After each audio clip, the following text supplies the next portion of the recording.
I've been ranting for 15 minutes straight. That's how pissed off I am.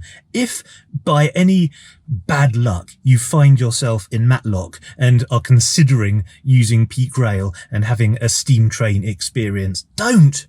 Just don't. Screw them. Seriously, screw them. How dare they talk to me like that? Just go somewhere else. It's not rocket science. Just go somewhere else. That's what he was saying to me. Just go somewhere else. Okay, then. I will.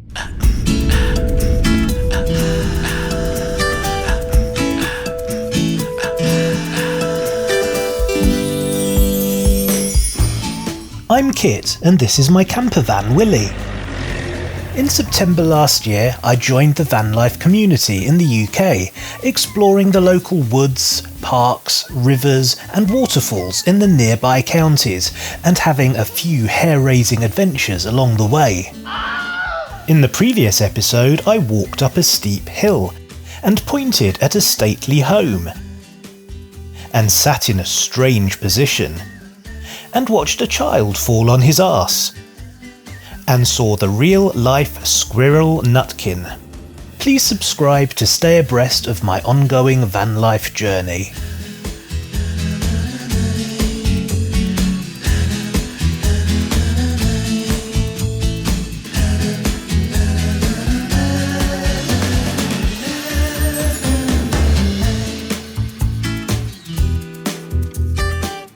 Hello. You find me in a state of incandescent rage. Now, I know in earlier videos you might have noticed that there is a glowing aura around me, and you could have been forgiven for assuming that that's just because I've got a really crap, cheap camera. But actually, it's my glowing aura of incandescent rage. Just so that you know for future reference. Today, my rage is induced by Peak Rail in the Derbyshire area of the Peak District. I had planned to do a special steam train based episode. I was going to go full Harry Potter. I followed the directions. There are even those little brown signs with the arrows pointing you in the direction of somewhere good and interesting. I followed their signage to the car park. And the signposts for the steam railway and Google Maps have brought me here to a place where clearly I'm not allowed. They don't want me. They don't want my money. They don't want my custom. Anyone with a vehicle that isn't short isn't allowed to have fun on the trains, I guess. First of all, I thought I would phone up the number on the website for Peak Rail and just explain to them that some of their customers might have disabilities, some of their customers might have taller vehicles, and they should really put on their website in the information for planning your visit, they should put on the website that they don't provide any parking themselves, but the council provides a car park about a 7 to 10 minute walk away, but it's height restricted, so if you've got a tall vehicle, blah, blah, blah. The guy that answered the phone was so unspeakably rude and condescending and patronising and irritated. He was absolutely furious that I'd had the audacity to phone him on a Sunday when he was trying to enjoy a day off. He actually said this. He said, "You phoned me on a Sunday. I'm trying to enjoy my day off." And I said, "But I phoned the number on the website for customer services and I asked who I could speak to about this, and you said you. You said, I'm the one to speak to, so you're the one that I'm speaking to." He was furious that I'd phoned him on a Sunday, and I said to him, "Are you currently accepting money from customers today and giving them train rides?" And he said, "Yes." And I said, "So how can you be so surprised that one of your customers might actually want some service at some point on a day that you're operating? Today is a business day for you. You're welcoming customers to your station and charging them money. It's a business day. This is the number on your website, and you said that I could speak to you about it." He was furious that I phoned him on a Sunday. And then he said, "Why don't you just go to the other station?" And I was like, "I don't want to go to any station now. Why on earth would I want to give you my money now?" I continued to rant for about 15 minutes or so, and then I went home to bed and stayed there for about a week. And then I got an email from my good friend Julie from BookTube days, and Julie suggested a list of places that she thought I should visit, and these were places in Lincolnshire because she had seen me visit Lincolnshire in a recent episode. So she suggested 4 places that she thought I ought to go and have a look at, and I thought, why not? So on Julie's recommendation, I dusted off my willy and set off for darkest Lincolnshire.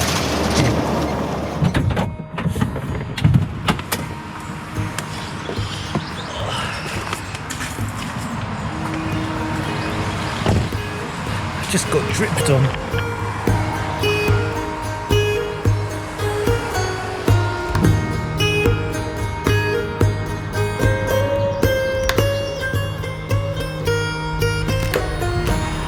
I'm sort of at Tattershall Castle, but not quite. There's a closed gate, and I've just checked, and it's not going to open for another 2.5 to 3 hours. So I'm going to have a look at what I can see from here, and then I'm going to rethink.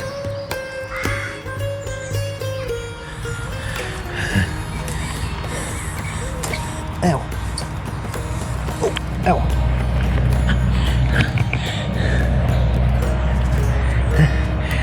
It's one of those situations where it's very unfortunate to have low-hanging testicles.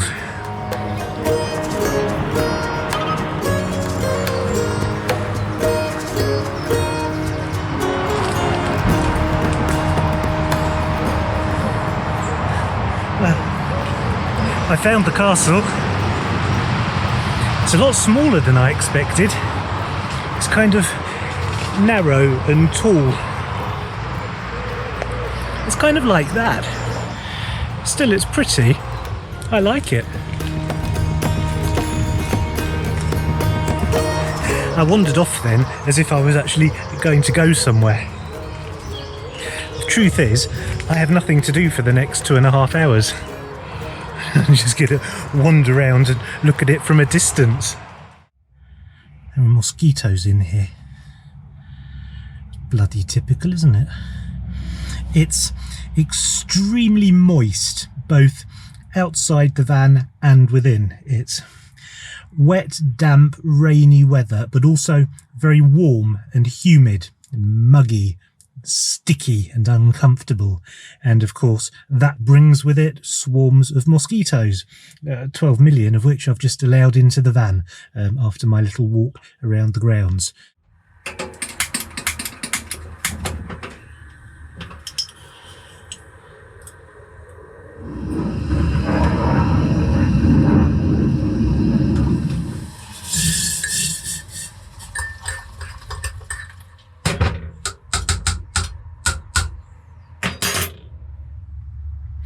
I just sent Julie a picture of me outside the castle so that she would know that I'm doing a special episode inspired by her recommendations. At the moment, I'm just killing time. I've got a couple of hours to waste, so I thought I'd harass Julie early in the morning by sending her some photos. It's her own fault.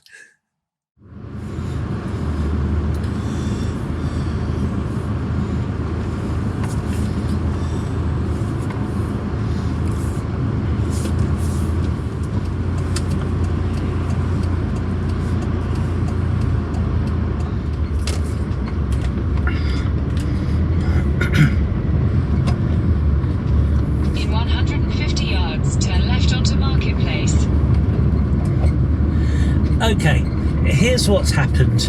I got bored waiting. Take the next left onto Marketplace, then turn left onto Lodge Road. So, Turn left onto Lodge Road. Turn left onto Marketplace. I am already. Continue for 2 miles. Does that mean I get 2 miles where you shut up? That would be nice. I'm trying to vlog here. Anyway, where was I? Yes. I got bored waiting, and I had a cup of coffee, I had a tuna sandwich, or 3 tuna sandwiches, I played some Scrabble, I sent a photo to Julie, and then I just twiddled my thumbs until they were worn down to nubs. And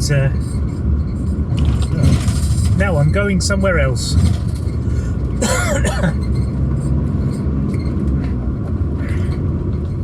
I think what I shall do is visit the second place on Julie's list, and maybe even the third, maybe even the fourth place. I'm just going to work my way through Julie's list, and then eventually wind up back at the castle. I've started at the castle, so I shall finish at the castle. I have a plan. Well, there's a country park. Enter the roundabout, then you will arrive at your destination. There's a country park and there's a cottage museum. I'm going to check out the country park, I think. Oh, hang on. Jubilee Park and Gardens. Well, I don't know what to do now. Is this a place where I can turn around? Oh dear, I think I may have made a boo-boo. Welcome to Jubilee Park and Garden. There's a Lido, a paddling pool, fitness suite. Oh, if only I'd brought a towel, I could have gone swimming. Music events, caravans, glamping. But is that up here? Well, I'm going to go up here. I always get lost. Always manage to get lost. I'm going to go up here and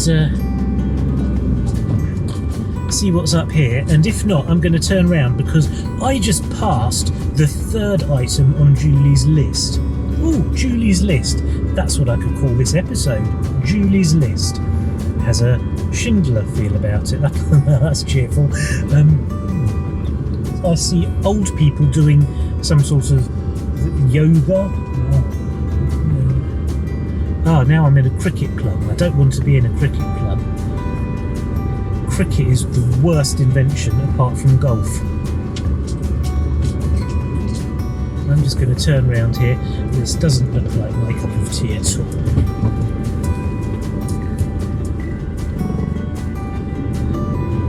Luckily, there's plenty of space. So I'm just going to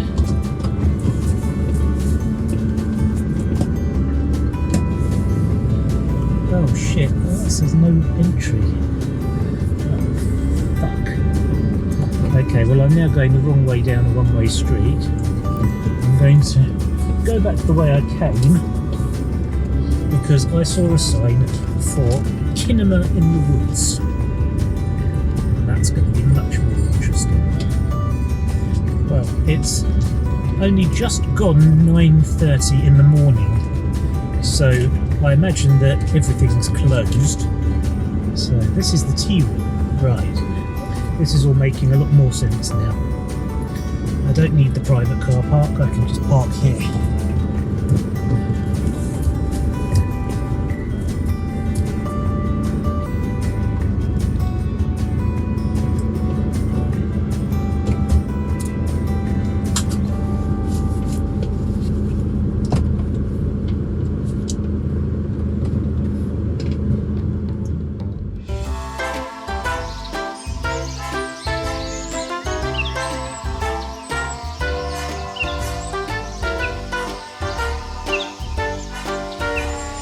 Can't find a screen. I was assuming that I would see some sort of big screen suspended between the trees or something. But, maybe you have to go for a long walk through the woods to reach it. That's inconvenient.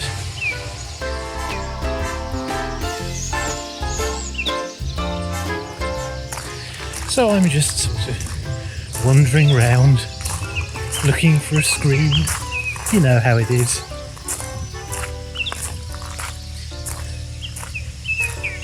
There's got to be one somewhere. It's a cinema. No, they spell it with a K. A cinema needs a screen.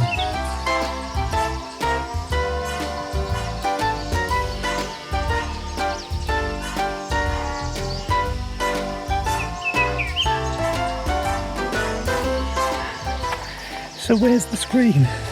I genuinely don't understand. I have noticed that literally wherever I go, as soon as I start vlogging, someone gets a strimmer out, or a weed whacker. Is that what they're called in America? Anyway, I can't understand how this place works. I'm going to have to do some research and look up where the screen is and how it works. It's, clearly human beings are not supposed to go any further. There's a barrier around this area. Where's the screen?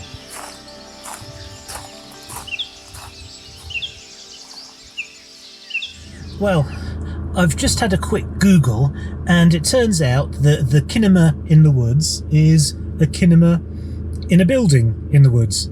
It's not an open-air cinema at all. There's no screen draped between trees or anything quite as exciting or romantic as that. It's a building, which I've already shown you, and inside the building there is a screen and seating just like any other cinema. The only difference is that this one has a few more trees around it. But for the time being, since this is closed and everywhere's closed, I'm going to move on to the next destination on Julie's list.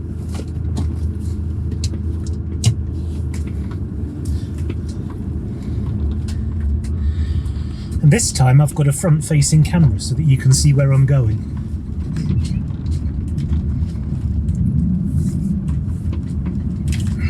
Oh, by the way, I think there's some sort of... In a quarter of a mile, turn right onto Stickswold Road. I'm vlogging!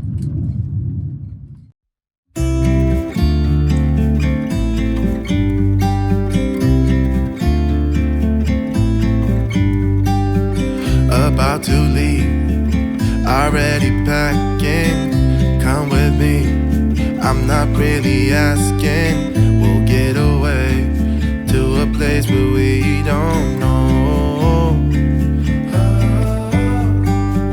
About to see the world in action, what we can be, life with no distractions. We'll get away, this is what we waited for. Take my hand, we'll make it somehow. We can't miss out. I'm done living life with the lights out, down with my own doubts. Be free with me.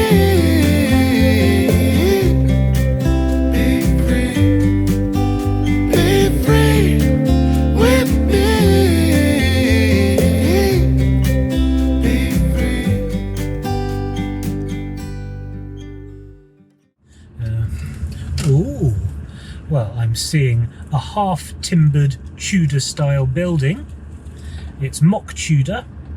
You can tell because it's still mostly standing. Well, this all seems very interesting. This seems promising. The car park is absolutely jam-packed. Well, that'll do me for now.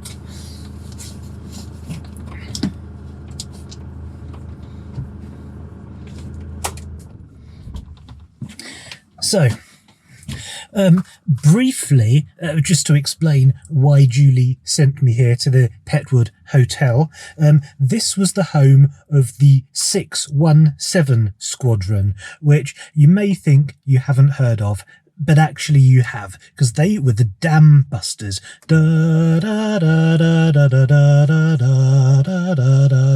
Those ones, the ones with the bouncing bombs. So the Dam Busters were originally based here at Petwood. But anyway, the reason specifically that Julie wanted me to show you this place is because her granddad was a groundsman here back in the day. So I'm going to have a little nosy around the Petwood Hotel, and I'm going to have a look at the grounds and see the sterling work that Julie's granddad did back in the day.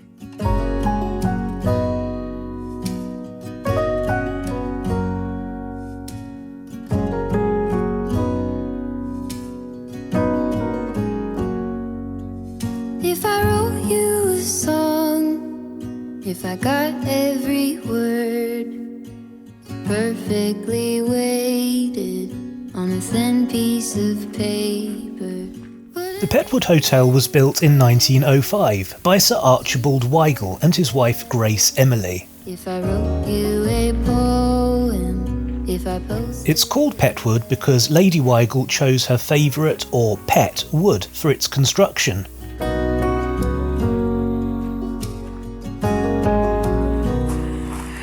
Well, this is a bit more like it.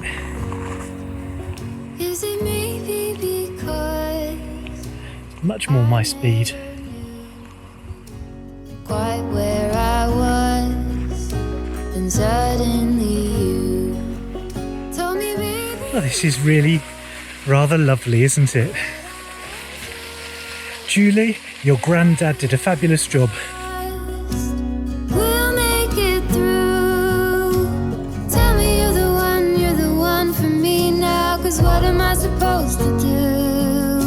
If you It was turned into a hotel in 1933 when the Weigels moved out, and at the start of the Second World War it was requisitioned by the Royal Air Force.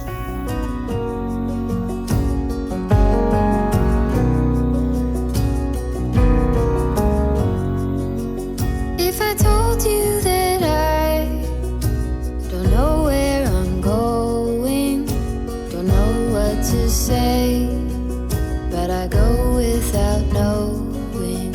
If I told you that I don't know what to believe in, don't know how. Well, Julie,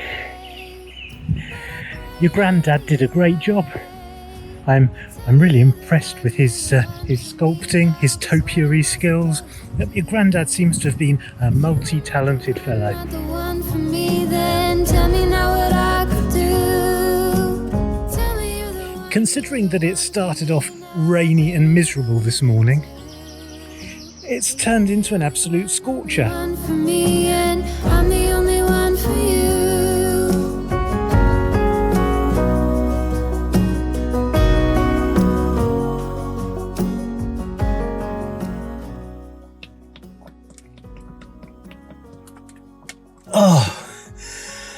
Oh my god, it's so hot. It's like an oven in here. I closed all the blinds before I went out in the hope that would stop the sun from superheating this place and turning it into a greenhouse. Ow. It hasn't worked. Ow, I've got sweat in my eyes, I'm stinging. I'm sweaty and disgusting. Excuse me.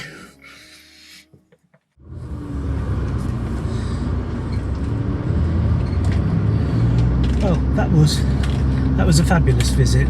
Thank you very much, Julie. 50 yards, turn left onto Stickswold Road. Well, that was a fabulous visit. Thank you very much, Julie. Even if the castle turns out to be a washout, even if I don't make it back to the Kinema in the woods, Take the next left onto Stickswold Road. even if none of the other places pan out, I had a thoroughly enjoyable visit to your granddad's country estate.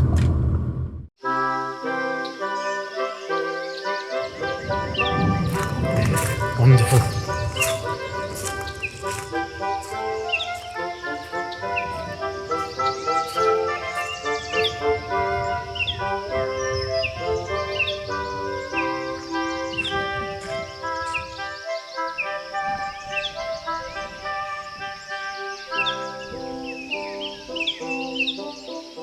How do I do it? How do I manage to get lost every single time? Always within sight of the thing I'm trying to find. Yet another castle that's right there and I can't get to it.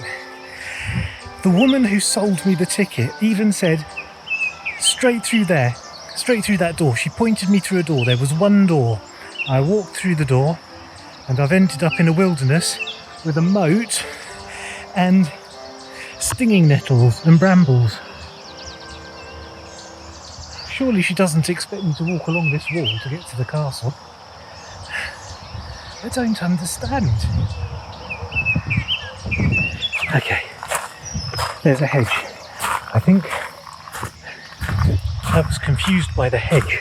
The hedge confused me. It was a very confusing hedge. I'm exhausted and I haven't even got there yet. This seems to be the way. Okay. So, she pointed me through a door and I instantly went the wrong way. Instantly.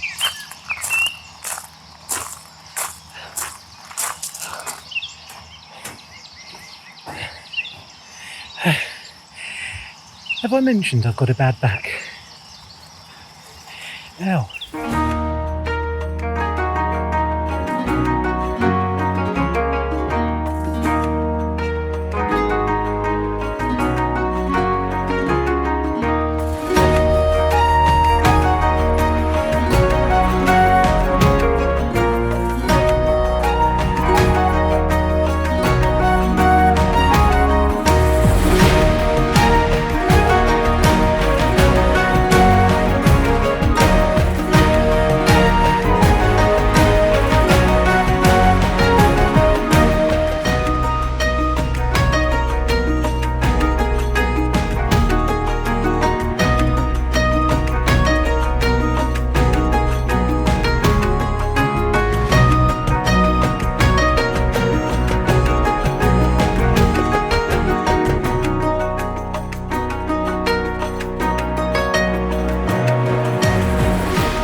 Fabulously cool down here.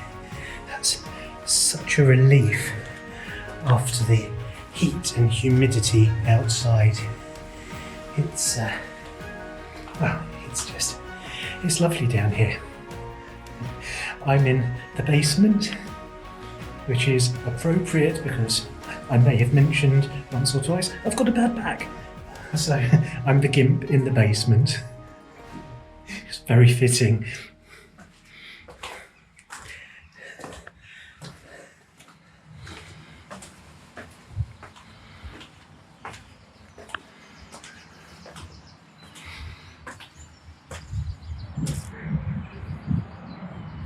I've just paid £8 to get in here, and that allows me to go inside, but there are 1, 2, 3, 4, there are 5 floors as far as I can tell from the windows.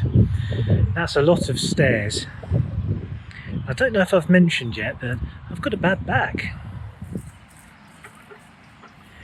So there's the stair climbing issue to consider. Do I really have it in me to climb up all those stairs? But there's another issue as well, which is I've seen dozens of people go in and not come out, which means they're all still in there. And it looks like it's quite small and pokey inside. And I just don't want to feel crowded in by lots of strangers. Plus I've got a bad back.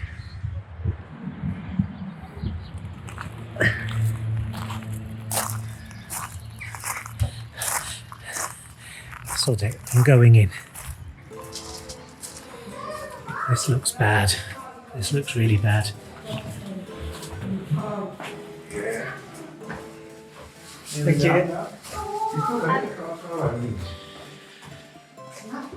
Just wait, Isaac.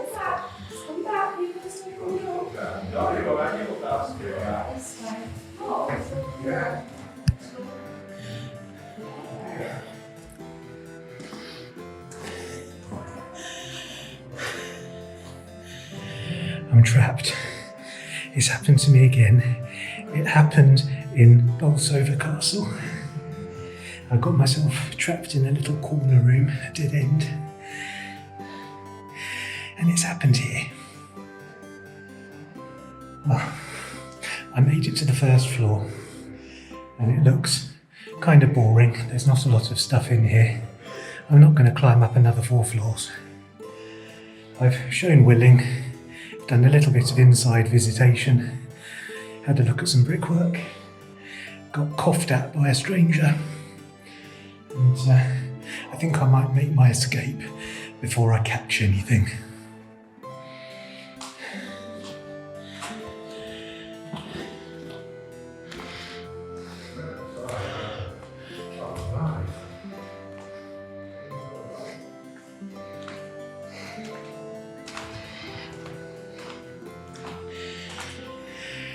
Just waiting for Mr. COVID to leave.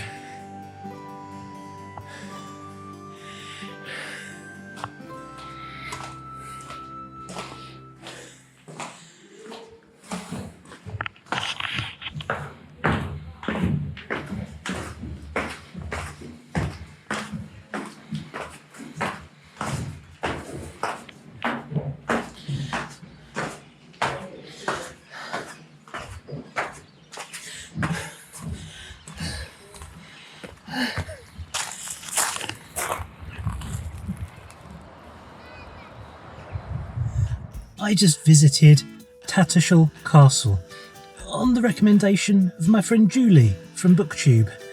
Oh, I should probably mention her channel is Hungry Bookworm. So if you're interested in books, go visit Julie at Hungry Bookworm.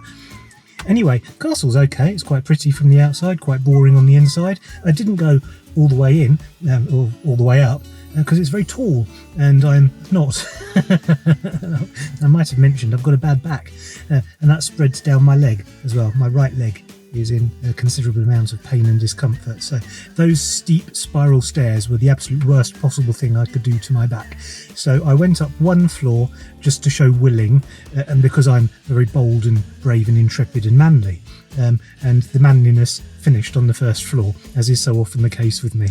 Anyway, thank you, Julie, for some marvellous recommendations. I have to say that my favourite place was your granddad's country estate. That's what I'm going to call it from now on. The place where your granddad was the groundsman. The staff were friendly, and I didn't have to pay to go there, and there were no height barriers. So basically, out of the 4 places, the winner is your granddad's gaff. Julie, thank you very much. Everyone else, thank you very much. At this point, you know what to do. If you've enjoyed it, please hit the like button. Subscribe if you haven't done so already. That would be marvellous. Share if that's still a thing. I don't think people say that anymore. Comment. I love comments. I always answer your comments. And I will see you next time. Thank you very, very much. See you later.